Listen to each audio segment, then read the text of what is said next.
Recompensa prometida a los apóstoles. Es el tema del cual estaremos hablando hoy. Lucas 22, 28 al 30. Recompensa prometida a los apóstoles. Bien, dice así. Vosotros sois los que habéis perseverado conmigo en mis pruebas. Verso 29. Yo por mi parte dispongo de un reino para vosotros como mi Padre lo dispuso para mí. Verso 30. Para que comáis y bebéis en mi mesa, en mi reino, y os sentéis sobre tronos para juzgar las 12 tribus de Israel. Palabra de Dios. Te alabamos, Señor Jesús. Miren, es importante este temita, ¿verdad? Recompensa prometida a los apóstoles, es el subtítulo que le da la Escritura. Vean, Lucas muestra un interés especial, escuche bien, un interés especial en situar el desarrollo de los acontecimientos de la pasión bajo el signo de la misericordia, que nos lleva al descubrimiento del amor del Padre hacia su Hijo y hacia los hombres. La cruz para Lucas es el sacramento de la misericordia divina y expresión del amor maravilloso de Dios hacia la humanidad que se concreta en el perdón y el amor. Jesús en la cena de despedida dirige su mirada haciendo una retrospectiva de su vida y a su actividad que va acompañada de incomprensión por parte de los maestros de la ley. Pregunto, ¿qué queda ahora por hacer? ¿Qué es lo que falta todavía? La reprobación y condenación de su muerte durante su vida fue una señal de contradicción. Vean, mi nombre es Ángel Gallo, soy licenciado en teología, laico, católico, nicaragüense. Y antes de empezar, pongámonos en las manos del Señor Jesús.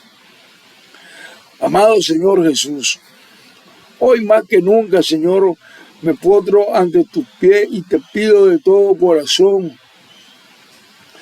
que llenes mi vida de amor, de sabiduría, de misericordia, de lealtad, y enséñame a caminar por los caminos que tú quieres que yo camine, Señor. Derrama el Espíritu Santo para que me dé sabiduría y pueda llevar esta reflexión a todos aquellos hermanitos católicos y aquellos protestantes que desean seguirte, Señor. Todo esto, Padre, te lo pido en el nombre de tu Hijo amado, nuestro Señor Jesucristo, que vive y reina por los siglos de los siglos. Amén, amén y amén. A lo que venimos. Miren, yo diría así, Moisés y Elías, dos grandes figuras del Antiguo Testamento, libertadores del pueblo de Dios, aparecen con Cristo en la montaña de la transfiguración, compartiendo con ellos, como con todos los hombres de Dios que comparten con Él la vida de pruebas en un destino de sufrimiento, porque la causa de Dios y de su misión no se demuestra con poder, sino en humildad. De ahí el llamado de Cristo. Ustedes han permanecido conmigo y en mis pruebas. Lucas 22, 28. Es un reconocimiento de Cristo a la fidelidad de sus discípulos, pero también es una forma de reconocer la necesidad de confiar continuamente. Así es la fe. Uno le había traicionado y el resto que quedó eran de fiar, como se dice, en lo grande y en lo pequeño, en la escasez y en la abundancia. Es cuando el reino se manifiesta en el que sufre, en el perseguido y en el crucificado. Los discípulos se escandalizaron por causa de la deserción del pueblo. Ellos tuvieron su propia prueba. Y escuchen lo que Jesús les dice a los apóstoles. Y también vosotros se quieren ir. Simón Pedro respondió, Señor, ¿a quién iremos? Solo tú tienes palabras de vida eterna. Juan 6, 67. Jesús reconoce en los apóstoles que a pesar de sus debilidades humanas, permanecieron con Él. No lo abandonaron, no desertaron, no se fueron como los demás seguidores. Los apóstoles se mantuvieron fieles, prometiéndoles Jesús compartir su gloria y autoridad en el reino. Era una afirmación que sale de la unión y de la comunión íntima entre Jesús y sus discípulos y su llamado a servir, a permanecer firmes en la fe.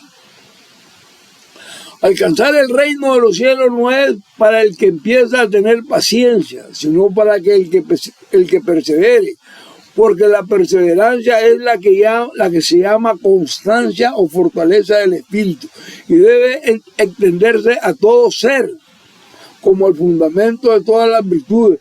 Cristo habló en cuanto al futuro reino que lo esperaba, porque ellos habían permanecido andando fielmente con él. Lucas 22:29 dice así: yo por mi parte les pongo de un reino para vosotros, como mi Padre lo dispuso para mí. Palabra de Dios, te alabamos, Señor Jesús. Ahí está. Cristo le promete y no tenemos por qué desanimarnos. Hay una promesa de participación en su reino para sus elegidos, comiendo y bebiendo en su mesa, sentado en trono para juzgar las 12 tribus de Israel. Saben que todo judío soñaba en sentarse al lado del patriarca. Soñaba con estar al lado sentado del patriarca en el banquete mesiánico. Los rollos de Qumran hallados en el Mar Muerto registran las expectativas de la comunidad de Qumran. Saben participar en el banquete del Mesías. Hacen que este sea un pasaje clave, porque aquí describe la salvación en términos de un pacto. Y no solo eso, muestra en sí mismo la prioridad de la relación y de la unión del pacto entre el Padre y el Hijo. Y sabemos que en el pacto está basado en la relación de Dios con su pueblo. No uno establecido entre Dios y su pueblo, sino entre el Padre y el Hijo. Ahí se hace el pacto. Cristo dio autoridad a sus apóstoles para ir por todo el mundo a predicar el evangelio a toda criatura. Me ha sido dado todo poder en el cielo y en la tierra. Id pues, Mateo 28, del 18 al 19. Id. Los apóstoles tenían autoridad sobre Israel y los juzgaban mediante la predicación y las enseñanzas del evangelio. Porque hablaban las mismas palabras de Jesús a Israel y al mundo, proclamando la buena nueva y a toda la tierra. Cristo les había anunciado: yo dispongo de un reino como mi Padre me dispuso a mí. La Iglesia Católica interpreta en esta confirmación la misión jerárquica y el pacto de amor entre Jesús y sus apóstoles, fundamentada en la autoridad de la Iglesia. Jesús no le promete el cielo, sino que transfiere su autoridad. Dispongo de un reino a los apóstoles para gobernar y pastorear su iglesia. A diferencia de los reyes terrenales y de las sectas protestantes que exigen el diezmo para vivir cómodamente de los demás, la autoridad de la Iglesia Católica es para servir, no para dominar. Y ahí que la Eucaristía es el anticipo a esta disposición del reino ligada a la última cena, comer y beber en su mesa, en el banquete celestial que se anticipa en cada Eucaristía. En resumen, la Iglesia Católica ve en Lucas 22:29 la formalización de la alianza de Jesús con sus apóstoles, otorgándole una participación real en el gobierno de su reino, entregando la participación en la sucesión apostólica junto con la promesa de juzgar a las 12 tribus de Israel. El papel de los apóstoles como cimiento de la iglesia cuya autoridad continúa en sus sucesores los obispos también es un pasaje clave, porque en él se describe la salvación en términos de pacto. Además, es un versículo clave que ayuda a expresar esta relación única entre Cristo y su pueblo. Este hilo conductor une a nuestro pensamiento la experiencia de Cristo y la suya propia. Somos uno con Él porque estamos en Cristo, todos unidos a Él en cada etapa de su experiencia. Mediante esta unión participamos con Él en esta experiencia. Este es el concepto recurrente de los escritores, de los escritos de Pablo, donde habla de estar en Cristo. Es un concepto que constituye el verdadero núcleo de su explicación sobre la naturaleza de la salvación, pero aquí encontramos la misma idea que ocupa en un lugar destacado en la revelación de la verdad transmitida por nuestro Señor. Esto por sí solo convierte a este pasaje en importante, pues encierra una idea profunda que nos asegura que en Él hemos obedecido la ley, que en él hemos pagado las consecuencias de haberla transgredido, y que en Él hemos resucitado con Cristo y nos hemos sentado con Él en los lugares celestiales. Todo lo suyo es nuestro, porque el hilo que representa su vida representa también la nuestra. Jesús conoce los designios del Padre y sabe por la Escritura que Él ha de llegar a la gloria a través del sufrimiento. Lucas 24:26. Sabe que el Padre le ha destinado y prometido el reino y la soberanía y a los apóstoles por haber permanecido adheridos fielmente al crucificado. Son invitados de Jesús para participar en su gloria y jueces del pueblo de Dios. Sepa que al celebrar la cena del Señor debemos de poner nuestra mirada en la comunidad, en la mesa y en el reino venidero, porque así estamos haciendo presente el reino venidero que solo se otorgará a quienes, pese a los asaltos de la fe, hayan seguido fielmente a Cristo en la vida con la celebración de la Eucaristía. Vemos el seguimiento en la pasión y en la participación en el reino de Cristo. Él es la escalera para llegar al cielo, no hay otra, no tenemos otro camino. Esto es importante, entenderlo y tenerlo claro, para que no seamos como niños zarandeados por la ola y llevados por vientos de doctrina. Efesios 4:14 al 15. Otra cosa, el Papa Juan Pablo II decía, el futuro empieza hoy, no mañana.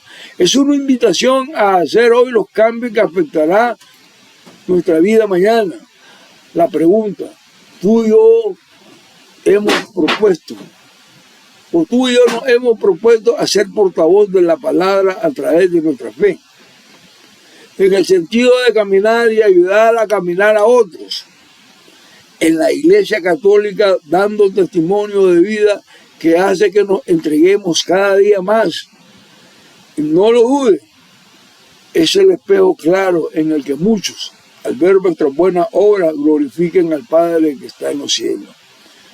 Lucas 22:30 dice, para que comáis y bebáis en mi mesa, en mi reino, y os sentéis sobre el trono para juzgar a las 12 tribus de Israel. Palabra de Dios. Te alabamos, Señor Jesús. En este pasaje encontramos algunas características básicas del plan de salvación descritas en términos de un acuerdo entre el Padre y el Hijo. El Padre dispuso de un reino que perteneciera a su Hijo, aunque no tenemos problema en identificarlo cuando ocurrió y qué implicó la concesión del reino. Una mejor explicación la da el salmista en el Salmo 2, donde el Señor proclama que ha establecido a su rey en Sión. Salmo 2:6 dice así, ya tengo yo consagrado a mi rey en Sión y mi monte santo. Palabra de Dios, te alabamos, Señor Jesús. Podemos decir que este verso del Salmo 2 es totalmente mesiánico y profético. El Salmo señala a Cristo como el verdadero rey ungido por Dios Padre y que es establecido para reinar sobre todas las naciones con justicia y autoridad divina, superando la rebelión terrenal. Cristo es el rey y Mesías mencionado, ungido, no solo el rey David.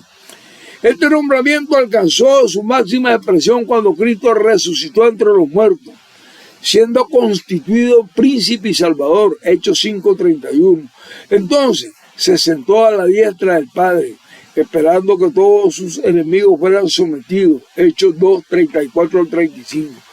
Otra cosa de esta atribución del reino, el mismo Cristo le habló a sus apóstoles. Escuchemos, Mateo 28, 18 dice así: toda autoridad me ha sido dada en el cielo y en la tierra. Palabra de Dios, te alabamos, Señor Jesús.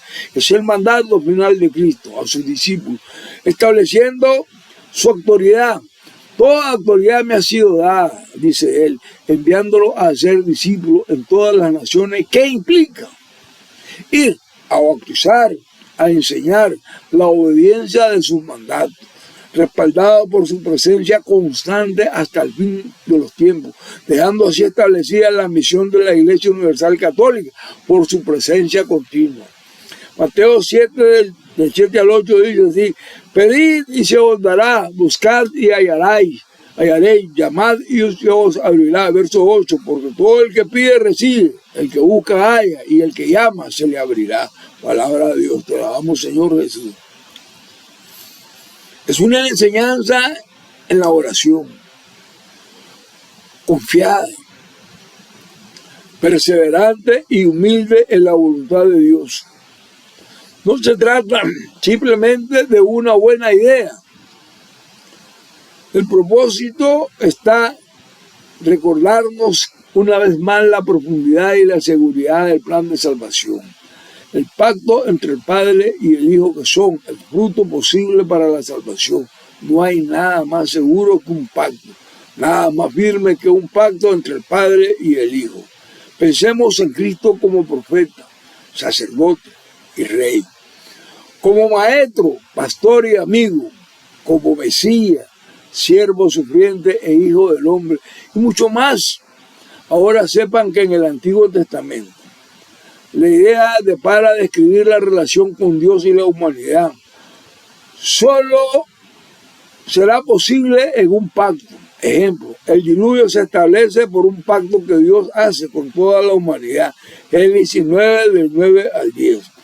La relación que Dios estableció con Abraham se describe de manera similar con la formalización de un pacto. Génesis 17:2 significa que este esquema fue un concepto dominante a lo largo del Antiguo Testamento, apareciendo la palabra pacto más de 250 veces. Pero sabemos que existían otras maneras para describir la relación con Dios y su pueblo. Estas ideas eran distintas, diferentes, pero no contradictorias. Ofrecían nuevas perspectivas complementarias, ideas que se desarrollaron en la última parte del Antiguo Testamento, como fue la idea del reino. El pasaje clave es lo que Dios le dice a David, cuando David le propone construirle un templo, y a partir de aquí muchas de las profecías sobre el futuro, estas se vieron influenciadas por este concepto del reino. Dice así, 2 de Samuel 7:16, tu casa y tu reino permanecerán para siempre ante mí. Tu trono estará firme eternamente. Palabra de Dios, te alabamos, Señor Jesús. Ya en el Nuevo Testamento, el modelo del reino recibe mayor protagonismo que el del pacto. La palabra pacto aparece solo unas 33 veces, mientras que la palabra reino aparece 188 veces. El concepto de reino es mayor en los evangelios que en las epístolas, siendo Lucas 22-29 quien utiliza la idea del pacto formando un binomio entrelazando estas dos ideas de pacto y reino. En el pensamiento lucano están claramente conectadas, pacto, reino. Solo vean cómo Lucas, en medio de la cena del Señor, se ha referido a ambas. Al comienzo de la Pascua, su mirada se dirige al fruto de la experiencia que están disfrutando y la describe usando el modelo del reino. Porque os digo que ya no comeré más hasta que haya su cumplimiento en el reino de Dios. Lucas 22:16. Pero al pasar la copa, retoma el modelo del pacto de igual modo. Después de cenar, tomó la copa diciendo, esta es la copa de la nueva alianza en mi sangre que es derramada por vosotros. Lucas 20:20. Luego entrelaza ambas, reino y pacto, de tal manera que forman una unidad en Lucas 22:29, en donde se describe el reino en términos de pacto. A ver, hermanito. El Evangelio es tan rico que una sola forma de explicarlo resulta insuficiente.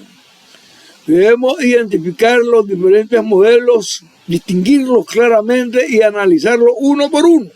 Pero incluso Cuando aprendamos a hacerlo, nos deleitaremos al abrir un capítulo descubriendo que dentro de otro hay otro esperando ser descubierto. Esa es la experiencia que nos ofrece Lucas 22-29. Porque al abrir el capítulo del pacto, se nos revela el capítulo del reino. Y puede que hayan 10 palabras bíblicas con más significado teológico que esta, pacto, reino. Pero dudo que hayan 10 palabras bíblicas con una teología más variada. De ahí que no está mal haber elegido a Lucas 22-29 como uno de nuestros versículos favoritos para la reflexión siempre que tengamos tiempo. Vamos concluyendo ya. El verbo y el sustantivo que comúnmente se usan juntos en la tradición griega del Antiguo Testamento, donde aparece la frase hacer un pacto, así como cuando se renueva el pacto en el Sinaí. Esta es la sangre del pacto que el Señor ha hecho con ustedes conforme a todas estas palabras. Éxodo 24:8. Y en el Nuevo Testamento se usan las mismas palabras de esta manera. Hechos 3:25, Hebreos 8:10 y Hebreos 10:16. Lo que supone que incluso que cuando el verbo se usa solo, sin el sustantivo correspondiente, se sugiere la idea de conferir o designar en términos de un pacto. Compárese el uso en el Antiguo Testamento griego, Segunda de Crónicas 5:10, 7:18 y Nehemías 9:38, donde el verbo aparece solo, pero la versión actualizada considera que la idea de un pacto ya no podrá omitirse en estos pasajes. Jesús sabe que el Padre le ha destinado y prometido el reino a los postreros días de la pasión. Sigue el banquete de la cena, pacto reino, del que es imagen del reino de Dios, Lucas 14:15. Siguiendo la elevación al trono que representa el poder real y judicial, Mateo 25:31, y por haber perseverado los apóstoles en sus pruebas, también reciben de él el título de participar en la gloria. El conmigo determina su vida en la tierra y caracteriza su futuro. Jesús, por su muerte, él es mediador de la alianza, de ataque. Él transmite de antemay el fruto de la perfecta y concluida alianza de Dios, y los apóstoles, por haber permanecido perseverantes, fiel, el crucificado, son invitados a la gloria de Jesús, jueces del pueblo de Dios. Al celebrar la cena de la Pascua de Cristo, en la Eucaristía ponemos la mira en la comunidad de la mesa y en el reino venidero. Sabemos que al mismo tiempo se hace presente el reino venidero, quien solo se otorgará a quienes, pese al asalto contra la fe, hayan seguido fielmente a Cristo en la vida, en la celebración de la Eucaristía, el seguimiento de la pasión y la participación en el reino de Cristo. Concluyo, ya no le quito más tiempo, hermanito. Este es un tema muy profundo y grande y se puede hablar mucho. Estas tres cosas, Eucaristía, pasión, reino, están íntimamente entrelazados, formando una unidad indisoluble. Por él y conmigo, la Sagrada Cena de la fracción del pan nos une con Cristo. Une con Cristo. La perseveración en el destino del sufrimiento debe unirnos a la fidelidad con él en el acontecimiento final de los tiempos que nos hará participar Cristo en el reino de Dios. Sepan que todo es un himno a Cristo. Termino. La iglesia primitiva cantaba a Cristo y quizás también este himno se cantaba y se hacía en el banquete eucarístico que dice así. Segunda de Timoteo 2:11-13. Si hemos muerto con él, también viviremos con él. Verso 12. Si nos mantenemos firmes, también reinaremos con él. Si le negamos también a él, él nos negará. Verso 3. Si somos infieles, él permanece fiel, pues no puede negarse a sí mismo. Palabra de Dios. Te alabamos, Señor Jesús. Hermanito pastor, o todos ustedes los miembros de la secta protestante, este himno apuesta contra usted, porque dice Si le negamos también a Él, Él nos negará. Y eso es lo primero que ustedes hacen. Niegan la Santa Eucaristía. Niegan que en ese pan y en ese vino está el cuerpo y la sangre de Cristo. Y si Cristo los niega, porque son infieles,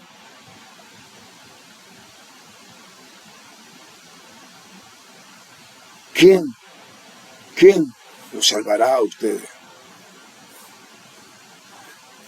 Concluyo, termino con esta palabra. Yo diría que es un himno, que más que un himno, pues, o como otros dirían, un himno fiel. Otros piensan en una confesión temprana que resume la relación entre la fidelidad del creyente y la de Dios, destacando que hay que morir al pecado para perseverar en la fe y en el amor a Dios, pero que también nos advierte que negar a Cristo trae consecuencias. Y usted, hermano protestante, desde su creación con Lutero, hace 500 años, están negando a Cristo. Lo niegan en la fracción del pan, lo niegan en la Eucaristía, no aceptan que ahí está el cuerpo y la sangre de Cristo. Y sabe, esa negación trae consecuencias. Judas negó con un beso a Cristo y se ahorcó. La negación trae consecuencias. Pero sabe, hermanito, lo que es inamovible está en la fidelidad de Dios. Es inmutable, incluso cuando tú y yo le llegáramos a fallar. Gracias por estar aquí en este canal, escuchando y oyendo. Y por favor, pongan su sugerencia dándole link y dándole clic a la campanita en este canal católico, Iglesia y Apologética. Ay de mí, Iglesia y Apologética, ay de mí, Ángel Gallo. Y los espero en el próximo video, que así sea. Amén. Adiós.